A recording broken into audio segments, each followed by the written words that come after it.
अस्सलाम वालेकुम my YouTube family, कैसे हैं आप सब। उम्मीद है कि बिल्कुल ठीक होंगे, खैर खैरियत से होंगे। और मैं भी बिल्कुल ठीक हूँ अल्लाह का शुक्र है। अच्छा, रिसेंटली मैंने अभी एक क्वेश्चन अपलोड किया था ब्रॉडकास्ट चैनल पे, इंस्टाग्राम पे, कि do you guys want to know the दुआज that I recited when I wanted to get married. तो काफ़ी लड़कियों का क्वेश्चन आया कि जी आप ही प्लीज़ हमें बताएं और शेयर करें हमारे साथ। और काफ़ी ये भी क्वेश्चंस आए कि आप ये बताएं कि आपकी शादी कैसे हुई थी, लव थी, अरेंज थी, क्या था क्या नहीं था, और किस तरह हुई, कौन कौन सी दुआएं आपने की। तो आज मैंने सोचा कि मैं वो वीडियो बनाऊं और मैं अपलोड करूं, क्योंकि देखें अगर मैं आप लोगों के साथ ट्रांसपेरेंट नहीं होंगी, अगर मैं आप लोगों के साथ दोस्ती वाला और फैमिली वाला रिलेशन नहीं करूंगी, तो फिर कोई फ़ायदा नहीं है ऐसे यूट्यूब और ऐसे इंस्टाग्राम का, जिसमें मैं आप लोगों के साथ ऑनेस्ट ना हूँ, आप लोगों के साथ अपनी चीज़ें, अपनी जर्नी ना शेयर कर सकूँ। अच्छा, तो लेट्स स्टार्ट विद द दुआज that I recited when I wanted to get married, और किस तरह वो मैंने पढ़ी और कौन सी दुआएं थी। सबसे पहले तो हज़रत मूसा की दुआ, जिसको हम दुआ ऑफ डेस्परेशन भी कहते हैं, एक वो मैंने पढ़ी थी। स्क्रीनशॉट आप देख लीजिए, ले लीजिएगा इसका। और दूसरी दुआ थी रब्बना हब लना, इसका भी आप लोग काइंडली स्क्रीनशॉट ले लीजिए। अब मैंने पढ़ा कैसे, मैं फ़र्स्ट ऑफ़ ऑल इसको कोई तादाद में नहीं पढ़ती थी। मेरी आदत होती थी हर नमाज के बाद, मैं आज तक भी, बल्कि नॉट जस्ट पहले, मैं आज तक भी ये दोनों दुआएं बहुत पढ़ती थी। कभी 3 बार पढ़ ली, कभी 7 बार पढ़ ली, कभी उससे ज़्यादा पढ़ लिया, कभी कितने, मतलब कोई लिमिट नहीं होती थी। लेकिन ये होता था हर नमाज के बाद लाजमी पढ़ती थी, ये लाजमी ये दोनों दुआएं पढ़ती थी आफ्टर एवरी नमाज। सही है, आप लोग भी हर नमाज के बाद पढ़ें, या जब आपका दिल करे तस्बीह कर लें, कोई इशू नहीं है। और इसकी हज़रत मूसा वाली दुआ का आप बेनिफिट्स देखें तो बे इंतहा है। हज़रत मूसा ने ये जब दुआ पढ़ी थी तो अल्लाह ताला ने उनको फ़ौरन ही लाइक शादी से नवाजा था, और फ़ौरन ही घर से नवाजा था, और काफ़ी चीज़ों से अल्लाह ताला ने उनको नवाजा था फ़ौरन, बगैर किसी, मतलब लाइक इस तरह।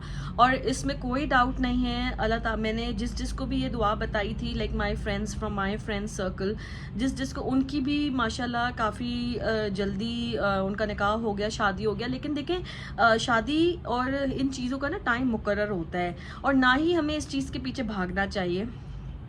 आई नो किसी की मजबूरियाँ अलग होती हैं, किसी की कोई चीज़ अलग होती है, लेकिन जब आप एक चीज़ के पीछे भागते हैं ना, तो वो अल्लाह ताला आपके लिए आजमाइश बना देता है। जैसे मैंने एक पहले भी वीडियो में कहा था कि काइंडली अल्लाह के पीछे भागना सीखें, अल्लाह ताला आपको दुनिया से हर चीज़ से नवाज देंगे। तो अल्लाह ताला के पीछे भागना चाहिए, बजाय हम दुनिया के पीछे भागते हैं या दुनिया की दुनियावी चीज़ों के पीछे भागते हैं। तो अल्लाह से अल्लाह को मांगना चाहिए। और चीज़ें तो अल्लाह ताला के लिए कोई छोटी, मतलब कोई बड़ी बात तो नहीं है ना, अल्लाह ताला आप लोगों को हर चीज़ से नवाज देंगे। हाँ, तो ये 2 दुआ बहुत खूबसूरत दुआएं हैं, आप खुद भी इनके बारे में गूगल करिएगा, और आप पढ़ के मुझे लाजमी आप लोग कमेंट्स में बताएंगे जो आप लोगों ने इस गूगल के बाद करने के बाद इस दुआ से आप लोग सीखेंगे, वो आप मुझे बताएंगे कि क्या क्या आपने लर्न किया। अच्छा, अब देखें, मैं जब ये दुआ करती थी ना, तो मैं हमेशा अल्लाह ताला से सिर्फ दुआ के साथ अपनी हर डिटेल भी अल्लाह ताला को बताती थी कि अल्लाह ताला मुझे इस टाइप का, इस, मतलब मैं हर डिटेल अल्लाह ताला से शेयर करती थी, और अल्लाह ताला को बोलती थी कि मुझे इस टाइप का इंसान चाहिए, और जो मेरी ख्वाहिश होती थी मैं वो बताती थी कि अल्लाह ताला। ये 2 दुआएं बहुत खूबसूरत दुआएं हैं, ये आप लोग गूगल करके देखिएगा, इसकी मीनिंग भी बहुत ही प्यारी मीनिंग्स हैं। अच्छा, दूसरी वाली जो दुआ है रब्बना हब लना, उसकी तो क्लियरली मतलब उस पर क्लियर जब आप तर्जुमा पढ़ेंगे तो आपको पता चलेगा कि उसका मतलब ही ये है कि अल्लाह ताला आप हमें अच्छे शख्स से या अच्छे स्पाउस से नवाजें, और दूसरा हमारी औलाद को हमारी आंखों की ठंडक बनाइएगा। तो ये कितनी प्यारी दुआ है। और मैं जब भी मांगती थी अल्लाह ताला को क्लियर इंस्ट्रक्शंस अपने जो होते हैं ना, वो लिटरली जैसे हम पेरेंट्स को अपना शेयर करते हैं कि मुझे ये चीज़ चाहिए, मुझे ये खूबी होनी चाहिए, ऐसे हर चीज़ क्लियर लफ्ज़ों में आप लोग बयान किया करें कि आपको कौन सी चीज़ें चाहिए। और कौन सी खूबी चाहिए, A to Z आप लोग अल्लाह ताला को बताया करें। जैसे हम इंसान है ना, हम अपने पेरेंट्स को जैसे शेयर करते हैं कि मुझे ये चीज़ चाहिए मुझे, तो अल्लाह से क्यों ना हम करें, क्योंकि देखें ये चीज़ें पेरेंट्स के हाथ में तो नहीं होती, लेकिन ये चीज़ें अल्लाह ताला के हाथ में हैं। अल्लाह ताला आपको वही चीज़ से नवाजेंगे जो चीज़ आपको चाहिए, तो आप अल्लाह ताला से वो चीज़ें शेयर करें। और मैं भी अल्लाह ताला को क्लियर मतलब लिटरली हर चीज़ बता दी थी कि ये खूबी होनी चाहिए। और मुझे जो असल में चाहिए था वो यही था कि एक ऐसा शख्स हो जो एक तो इस्लाम ऑब्वियसली नमाज पढ़ते हो, और दूसरा कि स्टैंड ले सके जब मुश्किल वक्त है। क्योंकि आई एम अ वेरी और मतलब एक ये कि मैं, क्योंकि I am a very difficult person to handle, तो मैं कहती थी कोई ऐसा शख्स हो जो मुझे हैंडल कर सके, क्योंकि हर इंसान के बस की बात नहीं थी ये। ऑब्वियसली आप हर इंसान को पता होता है कि उसकी नेचर कैसी है, तो मुझे भी पता होता था कि मुझे कैसी नेचर है मेरी, तो मैं यही कहती थी कि ऐसा शख्स जो संभाल सके मुझे। और मुझे ऐसा होना, मतलब ऐसा चाहती थी कि मैं शादी के बाद गुजारे वाली ज़िंदगी ना गुजारूं, मैं खुशी खुशी उस शख्स के साथ ज़िंदगी गुजारूं, ये ना सोचूं कि यार मैं गुजारा करूं। क्योंकि आज के दौर पे मैंने देखा है बहुत सी लड़कियां बेचारी वो इस वजह से बैठी हुई होती हैं, बस गुजारा कर रही होती हैं, और उनसे पूछो तो वो बोलती हैं कि अब हम क्या करें, बस हो गई हो गई। तो मैं ये इस चीज़ से डरती थी कि ये चीज़ ना हो कभी कि मैं गुजारा, मतलब ये ना हो कभी मैं ये सोचूं कि यार मैं गुजारा कर रही हूँ। और ये दुआएं थी जो मैंने दिल से बहुत पढ़ती थी। मैं हर नमाज के बाद 3 बार पढ़ती थी, मैं हर नमाज के बाद 3 बार पढ़ती थी। आप जितनी बार पढ़ें, कोई रिस्ट्रिक्शन नहीं है, कुछ भी नहीं है।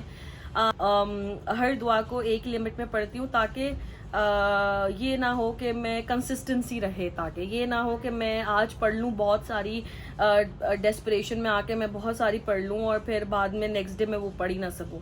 तो मैं इस एक लिमिट में पढ़ती थी ताकि मैं नेक्स्ट डे फिर उस चीज़ को मैं कंटिन्यू कर सकूँ। ये दोनों दुआएं आप लोगों को पढ़नी है, और इंशाल्लाह मैं गारंटी के साथ कहती हूँ, लिटरली मैंने अपनी 2 दोस्तों को भी ये बातें शेयर की थी, ये दुआएं उनका भी माशाल्लाह निकाह हो गया और वो अपने घरों में खुश हैं अल्हम्दुलिल्लाह। और ये दुआएं बहुत ही प्यारी दुआएं हैं, लाजमी आप लोग पढ़ेगा। और लेकिन अल्लाह ताला से डिस्कस करें, अल्लाह ताला को बताएं आपको किस टाइप का शख्स चाहिए, अल्लाह ताला वैसा ही आपको देंगे, ठीक है। अब आते हैं मेन क्वेश्चन पे, जो लड़कियां मुझसे सब मैसेज करके पूछ रही होती हैं। कल ही एक फॉलोवर का मैसेज आया, आप प्लीज़ डिस्कस करें कि आप बताएं कि आपकी लव थी, अरेंज थी, किस तरह शादी हुई, क्या हुआ, कैसे मिले आप सब लोग, और किस तरह आप अपने हस्बैंड से मिली, आपकी शादी कैसे हुई। यार मेरी शादी तो बहुत ही, कोई कहते हैं ना मैं इसको भी मिरेकल कहती हूँ कि किस तरह अचानक से हुई। एक बहुत फिल्मी सीन हुआ था और बहुत फिल्मी शादी हुई थी मेरी और आज भी मैं सोचती हूँ तो मुझे हंसी आती है। जॉब कर रही थी और ड्यूरिंग जॉब मुझे काफ़ी रिश्ते आते थे, लेकिन मुझे वो वाइब नहीं आती थी, मैं उनको रिजेक्ट कर देती थी, मना कर देती थी। मतलब मुझे वाइब ही नहीं आती थी, मुझे वो लगता नहीं था कि मैं मतलब मुझे समझ नहीं आता था, पता नहीं क्या होता था। मैं इस्तिखारा करती थी तो मुझे कभी कोविड हो जाता था मुझे एक बार कोविड हो गया, और दूसरी बार मेरे यहाँ किसी का इंतकाल हो गया था। जब भी रिश्ते आते थे ना तो कोई ऐसा प्रॉब्लम हो जाता था, मैं इस्तिखारा करती थी और इस तरह कोई ना कोई इशू हो जाता था, तो मैं इस चीज़ को साइन ले लेती थी और मैं बोलती थी कि बस अब मुझे नहीं करना और इसी तरह फिर मैं जॉब भी कर रही थी और मुझे हैज सच कोई वो भी नहीं थी, जल्दी भी नहीं थी शादी की, ना ही मेरे कोई दबाव आया हुआ था फैमिली की तरफ से जो होता है एक कि जल्दी शादी करो या क्या, तो वो भी नहीं था। तो मैं चाहती थी कि मैं अपनी जॉब कंटिन्यू रखूं और उसके बाद जब दिल करे तब रेडी हो जाऊं जब। और मैं ये लड़कियों को भी कहती हूँ कि आप लोग प्लीज़ शादी तब करें जब आप रेडी हों, तब नहीं कि आपको क्योंकि दूसरों की हो रही है तो आपको यार इसकी मेरी दोस्त की होगी तो मेरी भी शादी हो जानी चाहिए। प्लीज़, शादी इज़ नॉट अ गेम, ये खूबसूरत रिश्ता है, इसको आप तभी निभाएं, तभी करें जब आप रेडी हों और जब आप निभा सकें उस रिश्ते को। इस रिश्ते को इस सोच के साथ शादियां ना करें क्योंकि हमारी दोस्तों की शादी हो गई तो हमारी कब होगी, या हमारी कज़न्स की हो गई तो अब हमारी क्यों नहीं हो रही। प्लीज़ इसको इस तरह ना करें क्योंकि इस तरह आप दूसरे की भी ज़िंदगी ख़राब करेंगे और अपनी तो करेंगे ही करेंगे। और बेहतर यही होता है कि आप अपनी प्लीज़ लड़कियों के लिए आज के दौर में ख़ास तौर बहुत इम्पॉर्टेंट है कि वो अपना करियर बनाएं, और करियर इज़ वेरी इम्पॉर्टेंट। और ऑब्वियसली इस्लाम में जल्दी शादी करनी चाहिए, बहुत अच्छी बात है, उससे आपके नफ्स पे काबू रहता है, आप जिना में नहीं जाते। लेकिन प्लीज़ आप लोग सिर्फ इस उस पे नहीं करिएगा कि क्योंकि मेरी दोस्त की शादी हो गई तो अब मुझे भी करनी है, या क्योंकि मेरी कज़न की शादी हो गई तो मुझे भी करनी है। इस तरह सही नहीं होता, और बेहतर यही होता है कि जब आप रेडी हों तब आप शादी करें। तो मैं भी इसी उस पे बैठी हुई थी कि जब मैं रेडी होंगी मैं तब शादी करूंगी, and I think I was ready. तो और तभी अल्लाह ताला ने मुझे मेरे हस्बैंड के साथ मेरी मतलब मुझे मिलवाया।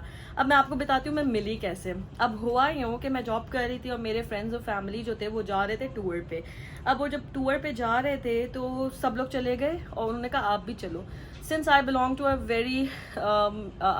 Sindhi family and I have so many restrictions, खास और आप लोगों को तो पता ही होगा अम्मियाँ कैसी होती है, सिंधी हो या ना हो, कोई भी अम्मी एक जैसी होती हैं सबकी। तो मेरी अम्मी ने भी मुझे मना कर दिया कि नहीं मैं नहीं छोड़ूंगी, अकेले तो नहीं छोड़ूंगी। And this was the first time कि मैं किसी के साथ टूर पे जा रही थी अपनी फ्रेंड्स और फैमिली के साथ। तो मेरी अम्मी ने फिर भी मना कर दिया कि नो। अब आई वाज सो सैड, मैं मतलब इतना इतनी दुख और तकलीफ में आ गई थी कि यार मतलब सब चले जाते हैं, मैं ही पीछे रह जाती हूँ, और मुझे ही मतलब टूर के लिए मना कर दिया। प्लान भी हालांकि मतलब सबके होते हैं और मैं पीछे रह जाती हूँ। मैंने अब वो लोग तो चले गए थे, वो लोग इस्लामाबाद पहुँच गए। अब नेक्स्ट डे हुआ, नेक्स्ट डे फिर उनकी कॉल आई कि यार प्लीज़ आ जाओ, इतना मज़ा आ रहा है, हम इंजॉय कर रहे हैं। और जब ऐसी कॉल आती है ना फिर और दिल जलता है कि यार मैं पीछे रह गई और वो लोग इंजॉय कर रहे हैं। अच्छा, फिर हुआ ये कि मैंने अपनी अम्मी के यहाँ रोला डाल दिया।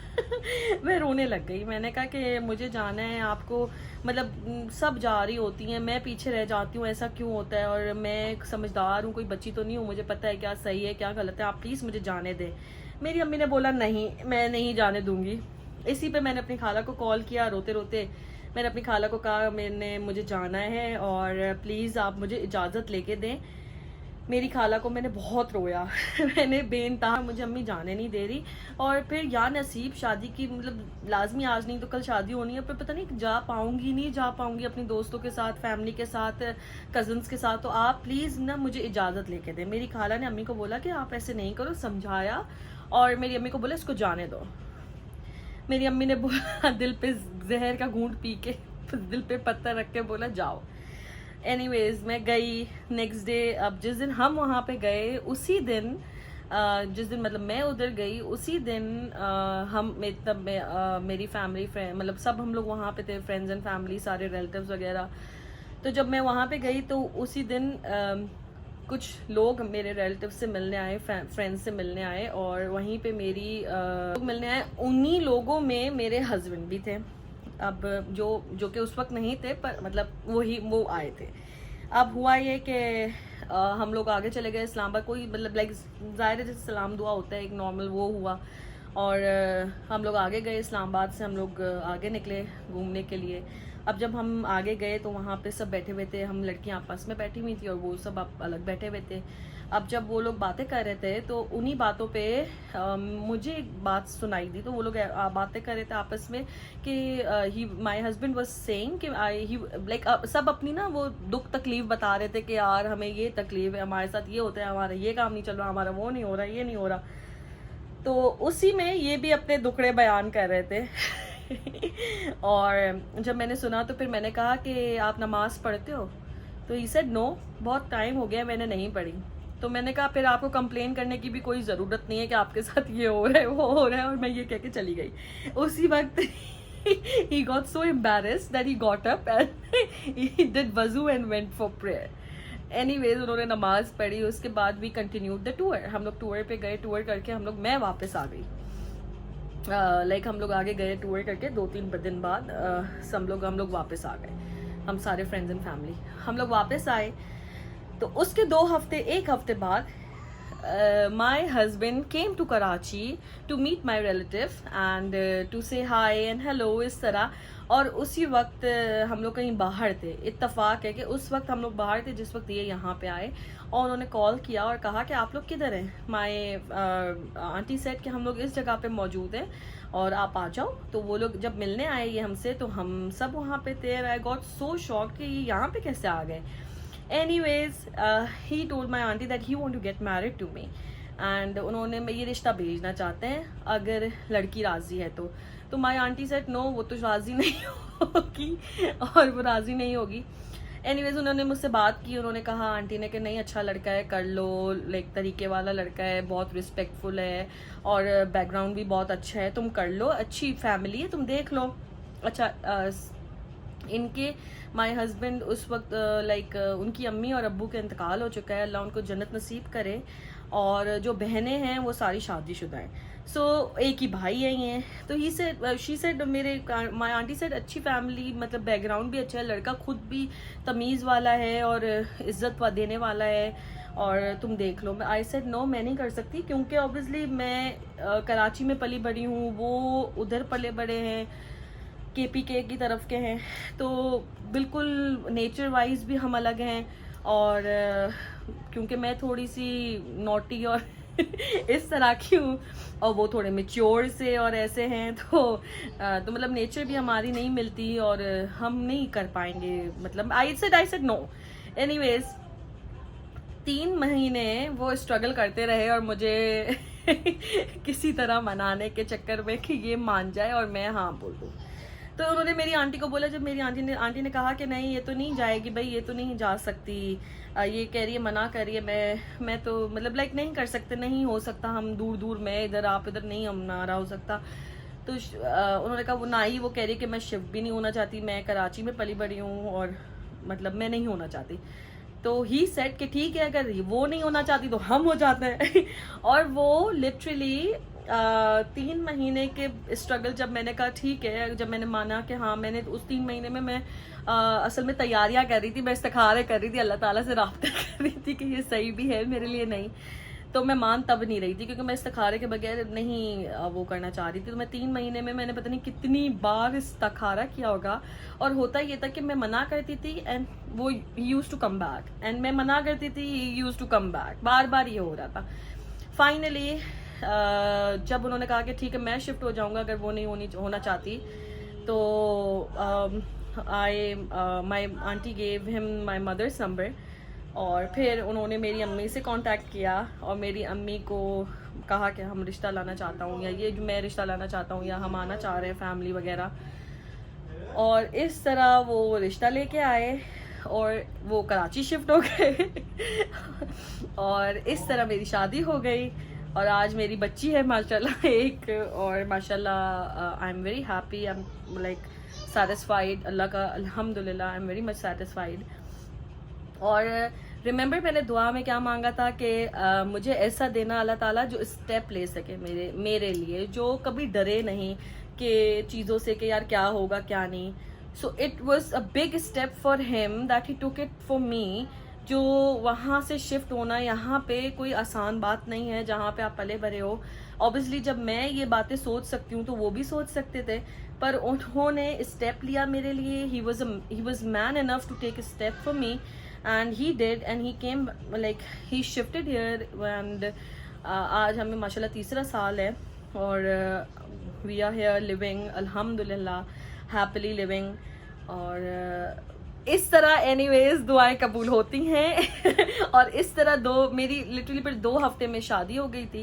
एंड और मैंने ये भी दुआ की थी अल्लाह ताला से कि मेरी शादी में ना कोई प्रॉब्लम ना क्रिएट हो। मैं नहीं चाहती थी मेरे माँ बाप पे कोई बोझ बने या कुछ बने।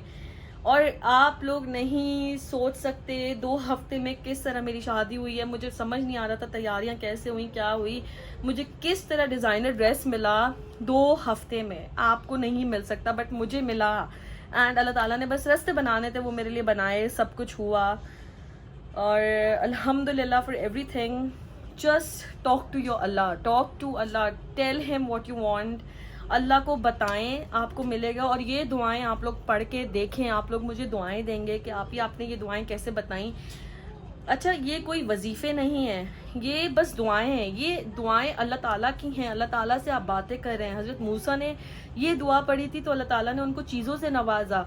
और दूसरी दुआ भी आप देखें तो इतनी खूबसूरत दुआ है। हस्बैंड वाज नॉट लाइक वो 5 वक्त नमाजी नहीं थे। एंड मैं दुआएं करती थी अल्लाह ताला से कि अल्लाह ताला जब भी मैं नमाज, अच्छा मैं उनको नहीं बोलती थी कभी कि आप नमाज़ पढ़ो या क्या या क्यों, मैं डायरेक्टली अल्लाह ताला को बोलती थी अल्लाह ताला इनको हिदायत दे, अल्लाह ताला मतलब हिदायत दे मतलब उनको बोलती थी कि अल्लाह ताला को बोलती थी कि अल्लाह ताला उनको नमाज के रास्ते पे लेके आए और 5 वक्त नमाजी बनाएं। और क्योंकि देखिए जिसके दिल में नमाज का खौफ होगा ना, वो इंसान आपके साथ भी कुछ बुरा करते हुए खौफ करेगा, क्योंकि उसको अल्लाह का खौफ होगा। You understand what I mean, कि जिसको अल्लाह का खौफ होगा ना, वो इंसान के साथ भी कुछ करते हुए सोचेगा 10 बार। तो मैं दुआएं करती थी कि अल्लाह ताला उनको नमाज की तरफ लेके आए। नमाज वो पढ़ते थे पर वैसा नहीं कि 5 वक्त और इस तरह। आज ऐसा वक्त है, आज की आपको बताती हूँ, तो आज ऐसा टाइम आ गया है कि वो मुझे फोर्स कर रहे होते हैं कि नमाज टाइम पे पढ़ो और मुझे कह रहे होते हैं नमाज पढ़ो, जल्दी करो, चलो। और मैं फिर ऐसे देखती हूँ अच्छा तो ये अल्लाह ताला से आप जो मांगते हैं आपको मिलता है। और मैं आपको बार बार कहती हूँ कि दिल ना छोटा करा करें, मायूसी कुफ्र है, मायूसी नहीं किया करें अल्लाह ताला से, कि अल्लाह ताला से मायूस नहीं हुआ करें कभी भी।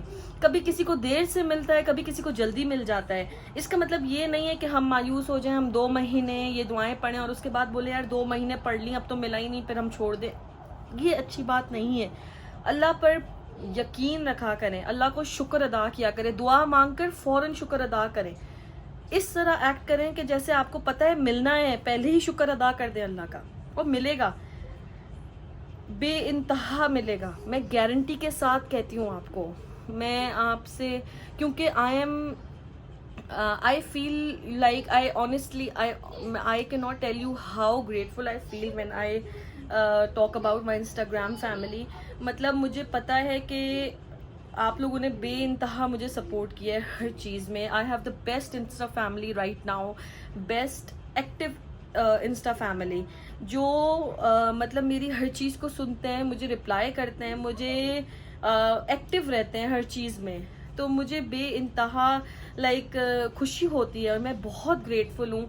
मुझे बहुत खुशी होती है कि आप लोग इस तरह मुझे हर चीज़ पे रिप्लाई करते हैं, हर चीज़ पे। तो प्लीज़ अल्लाह से मांगें और अल्लाह ही देंगे। मैं पहले भी बोलती हूँ अल्लाह ही आपको देंगे। और अपने नसीब के लिए दुआ मांगे सबसे पहले, और जैसा शख्स आपको चाहिए वैसा ही अल्लाह को बताएं कि मुझे ऐसा शख्स ही चाहिए अल्लाह ताला, आप मुझे ला के देंगे, अल्लाह ताला ही देंगे आपको। सही है। और आई थिंक इतना काफ़ी है। अब नेक्स्ट टाइम के लिए मैं कोई और वीडियो बनाऊंगी। मुझे बहुत सारे टॉपिक्स हैं दिमाग में जो मुझे आप लोगों के साथ शेयर करने हैं, और बहुत सी ऐसी बातें हैं जो मैं आप लोगों के साथ शेयर करना चाहिए। बहुत सी स्ट्रगल्स हैं मेरी जो मैंने इस आज जहाँ पे मैं पहुँची हुई हूँ, किस उस पे पहुँची हूँ, वो भी मैं आप लोगों के साथ शेयर करूँगी, लेकिन आई थिंक सही टाइम पे। और थैंक यू सो मच। इंशाल्लाह फिर किसी और नए टॉपिक के साथ फिर मैं आऊँगी और बात करूँगी। Bye bye. Please please please like, subscribe and comment, और मुझे आप लोग बताइएगा कि आपको मेरी ये वाली वीडियो कैसी लगी है, सही लगी नहीं लगी। और